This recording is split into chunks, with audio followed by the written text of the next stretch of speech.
Everyone says forests only echo your voice, but the night I stepped into Blackwood Grove, the trees spoke first.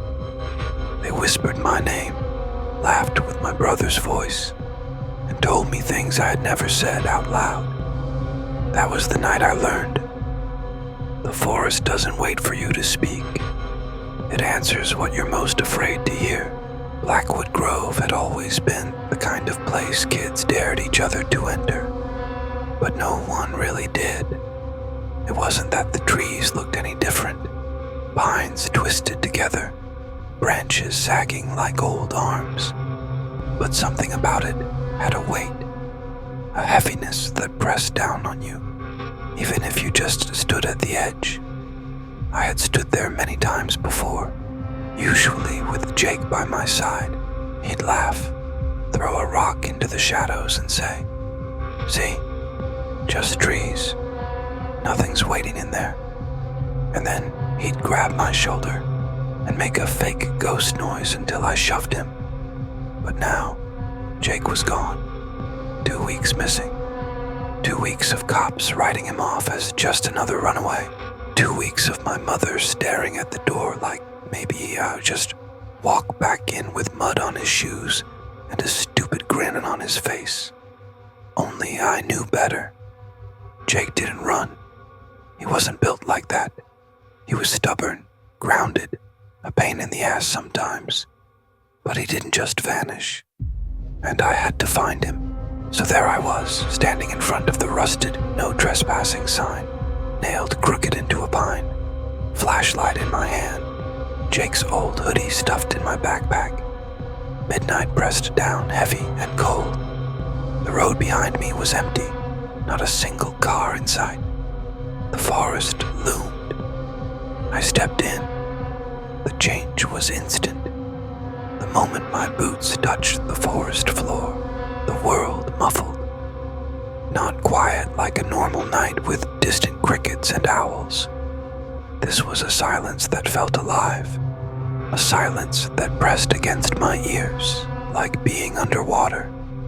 I swallowed hard, forcing myself to breathe evenly. One step, then another. The beam of my flashlight sliced through the trunks, revealing little more than fog and branches. "Jake," I called, my voice shaking. "If you're out here, I'm going to find you." The words had barely left my mouth when I heard it. "Jake, if you're out here, I'm going to find you." My body froze. It was the exact same words, spoken in my exact same voice. Not delayed, not stretched, perfectly timed, like someone had repeated them the same second I did. The beam of my flashlight trembled as I swept it around. Nothing, just trees, just fog. My chest felt tight. My brain scrambled for logic. Maybe the echo bounced weird between the trunks. Maybe I imagined it. "Who's there?" I whispered. The forest whispered back. "Who's there?" My knees nearly buckled. This was an echo. Echo doesn't answer when you whisper. The flashlight flickered once, then steadied. My breath clouded white, even though it wasn't that cold. I knew I should run, turn back, call the cops again, anything but this. But then I heard something else. A laugh. Jake's laugh. It came from deeper in the woods, low and sharp, like he was just around the bend teasing me again. "Jake!"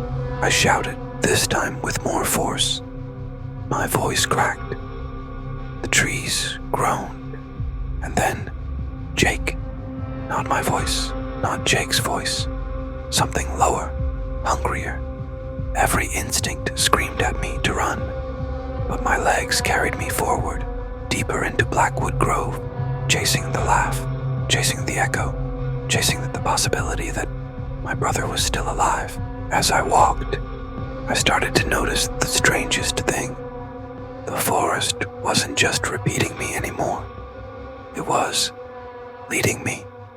Sometimes, before I even spoke, I'd hear a phrase whispered ahead of me.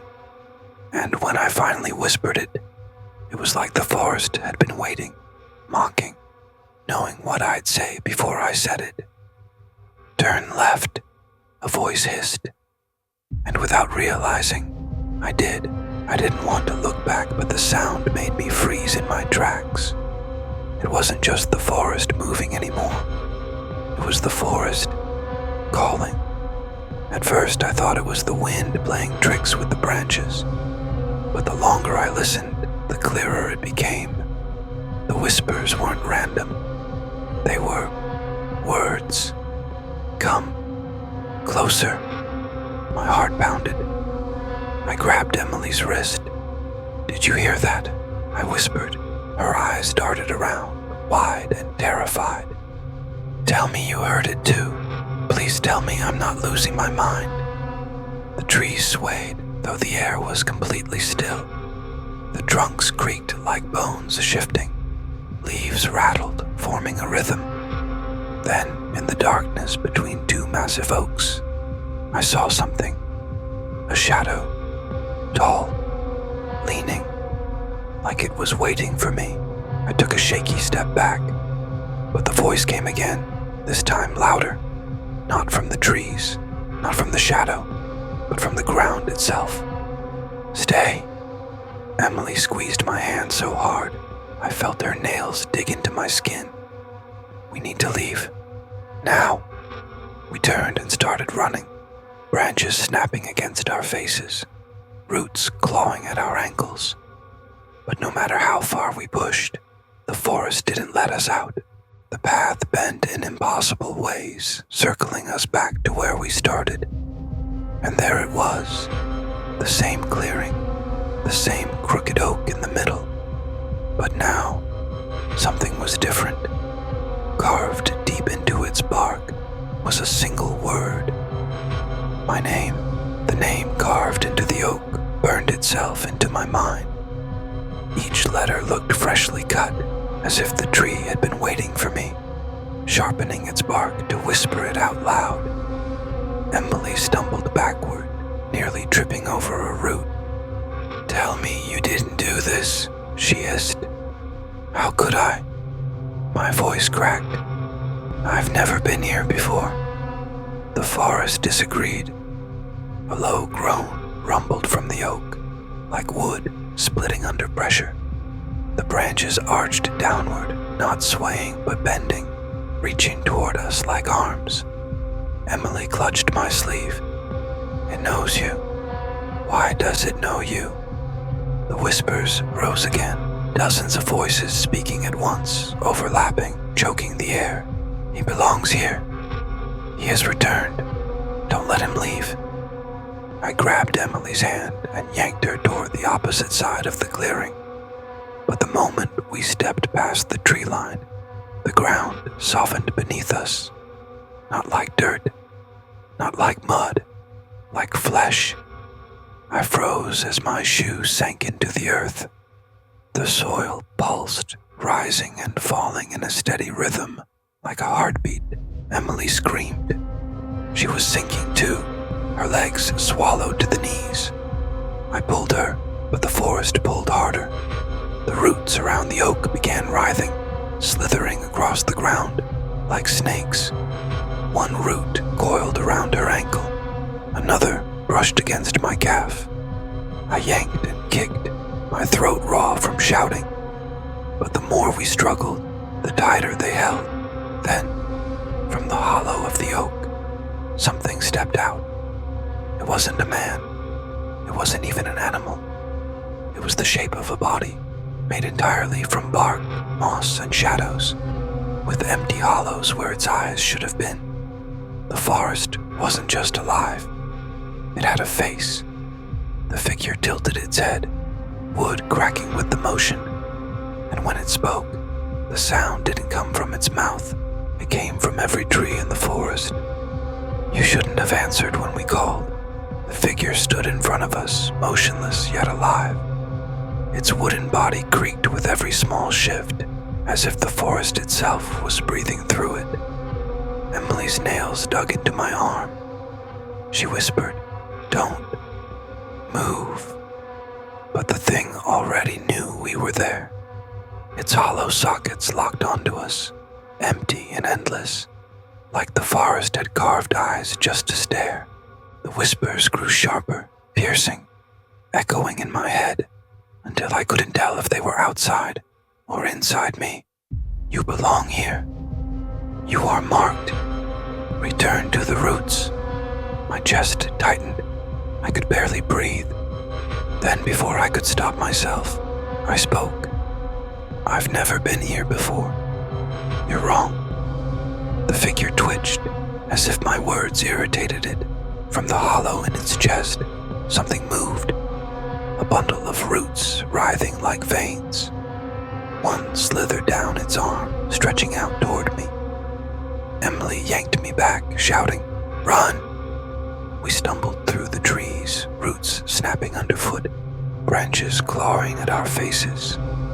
The forest wasn't just surrounding us, it was moving with us. Every direction looked the same, every tree identical. The clearing behind us gone as if it had never existed. "Left!" Emily screamed. But when we turned, the trees bent in unison, forming a wall. We turned again. Another wall. The forest was hurting us. I realized with a jolt of terror that we weren't escaping.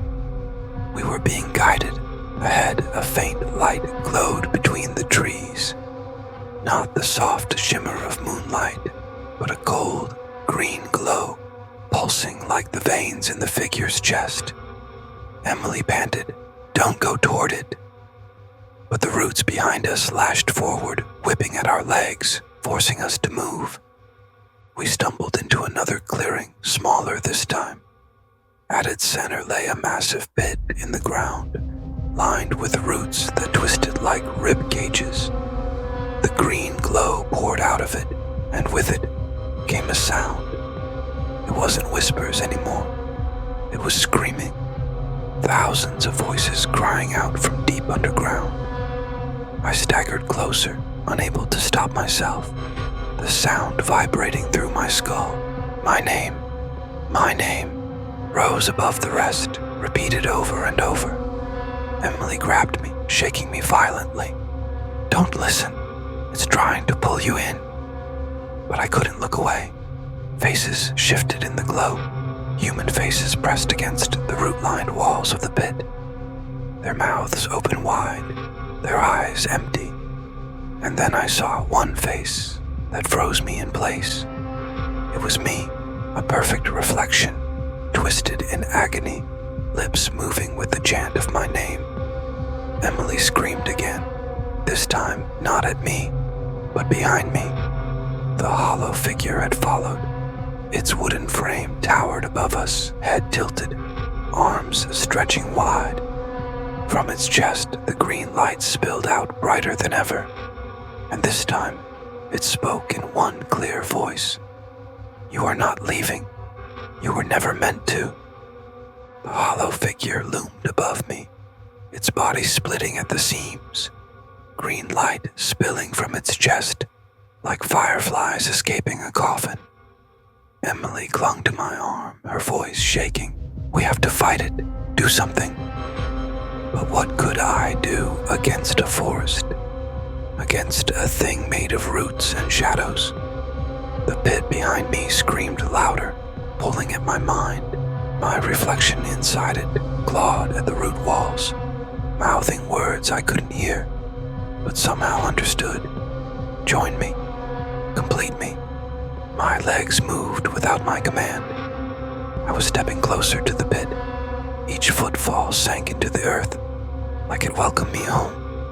Emily screamed and shoved me backward. "No, don't let it take you." She grabbed a jagged rock from the ground and hurled it at the hollow figure. It struck the wooden shell, cracking its head slightly. For the first time, the thing reacted. Its body trembled, roots tightening, the forest groaning in anger. I snapped out of the trance and pulled Emily with me. "We can't kill it. We have to break whatever's binding it." The whispers hissed, "Fool, we are the binding. You cannot break the forest. The trees around us bent inward, their trunks warping, faces appearing in the bark. Twisted, screaming faces. Some looked human, others didn't, and every one of them mouthed my name. Emily dragged me toward the pit's edge. Look, the roots are feeding from this. This is where it starts. The hollow figure stepped closer, roots writhing from its chest, slamming into the ground like spears. Each strike shook the clearing, knocking us to our knees. I grabbed one of the roots. The moment my skin touched it, visions poured into me. Centuries of people swallowed by the forest, their souls trapped beneath the oak. Each one calling for release, each one begging to trade places with me. I screamed and ripped my hand free. My palm burned with splinters, glowing faintly green. Emily's voice cracked. You're marked. That's why it wants you. The figure raised both arms. Roots whipped around us, circling like snakes ready to strike. I realized then, this wasn't just a haunting. It was a ritual. The forest didn't just want me. It wanted me to become the next hollow figure. No, I whispered. I won't. I turned to Emily. If it needs me to give in, then I have to resist. Whatever happens, don't let me go in that pit. She shook her head furiously. Don't you dare leave me here. The ground split open. Roots burst upward, wrapping around my arms and legs. I was being dragged toward the pit. Emily threw herself on me, clawing at the vines, screaming until her voice broke. The hollow figure bent down, its empty sockets inches from my face. The forest's voice thundered through it. You are already ours. In one last desperate act, I thrust my glowing palm against its chest. The light flared. The figure convulsed violently, the forest shrieking all around us. Roots recoiled, trees groaned, and the pit erupted with a deafening roar. The trapped faces screamed louder, dissolving into the green light until nothing remained but silence. The hollow figure shattered, its wooden body collapsing into splinters and ash. The forest stilled. Emily pulled me up, sobbing. You did it. Oh my God, you did it. We staggered through the trees, and for the first time, they didn't shift against us. A path opened, leading back toward the trail.